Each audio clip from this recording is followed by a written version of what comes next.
Hey, what's up? So, anyways, um, what's the interesting news? Actually, the interesting news is how boring the news may have seemed to some people, but how fucking interesting it has become for a certain segment of us that have been paying attention or can at least pull away the veils that kind of keep you busy and think, oh, it's not really a big story, but it is a big story, and it's coming out bit by bit, almost every day, to the point the stories are coming out so quickly that like we can't keep up with them, and we can't even be shocked or stunned or marinate on them because they're just naturally coming out, whether they're being released or like snuck out through some sort of like, whoops, how did that get out type thing. It's not just from the government; it's from shit like the Vatican, to just people. It's just things are being admitted online, and there's witnesses to things where like the day before it was completely considered fake and false. All of a sudden, the next day you go online, and it's as if there were things online all the time about this. You didn't know. But like one of the ones that I think is the most stunning that a lot of people don't think is that amazing. I think this is amazing. And this isn't. This was found in my local paper. This is found in the Wall Street Journal and all those, but it was in the back section of the front page. It wasn't on the front page.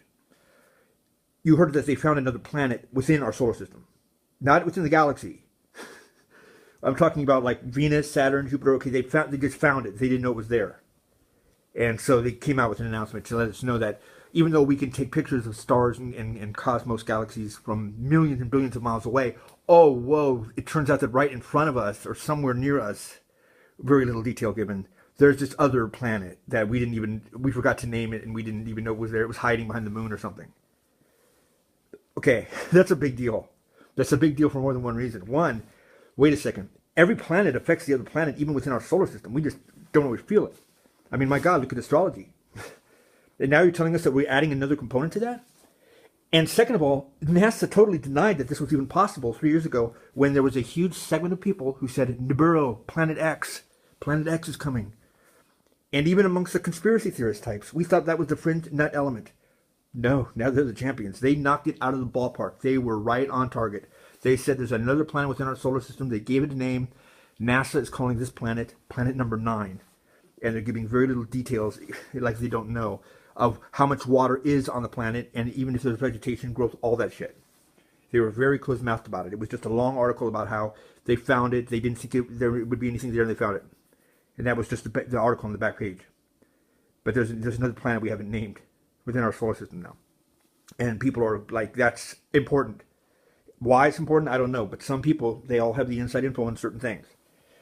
Oh, God. I mean, there's just tons of stuff. The government now admits to HARP and the chemtrails, although they lied about the chemtrail thing, what they said that was. That's a long story.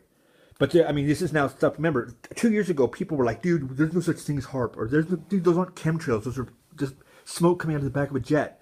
Okay, the government now has come out and said, no, that's actually to fight global warming, that they were spreading aluminum in the sky to reflect, this is what they said, to reflect sunlight back into the sky because of global warming. That's not true. And I cannot confirm this 100%, obviously, but this is a story that I might have a little bit of information on. And this is, how can I say this? Where are these jet aircraft coming from? Where are they taking off and landing from? Because I worked at an airport. Now, you got to keep in mind that planes like, Southwest and all that, they fly on freeway lanes in the sky. They don't just fly wherever they want. These chemtrails are crisscrossing patterns. These planes must be being tracked by somebody on the ground, because even military planes are. And no one knows anything about those aircraft, and they're not showing up on radar. Okay? We have reason to believe they're not even jets. Okay? They're not even jet aircraft. They look like jet aircraft. But there's been videos, and I've seen some of them, and they're real, where all of a sudden the wing kind of disappears and like fades in and out like a TV screen or like a hologram. We don't know what it is exactly, but basically what looks like a jet in the sky spraying the chemtrails is an illusion of a jet.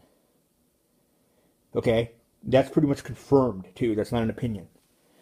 We also know that they are not merely spraying aluminum in the sky. This is the spooky part, because you know about Morgellons disease. That's caused by whatever this shit is.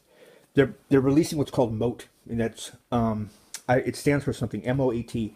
Basically, tiny little things, you can't even see them except at night, where they put a bright light out in the sun, or like the sun, and you can see these things coming down like little snowflakes, but they're so small. We breathe them in, they cover everything on the planet. Why? They're all very tiny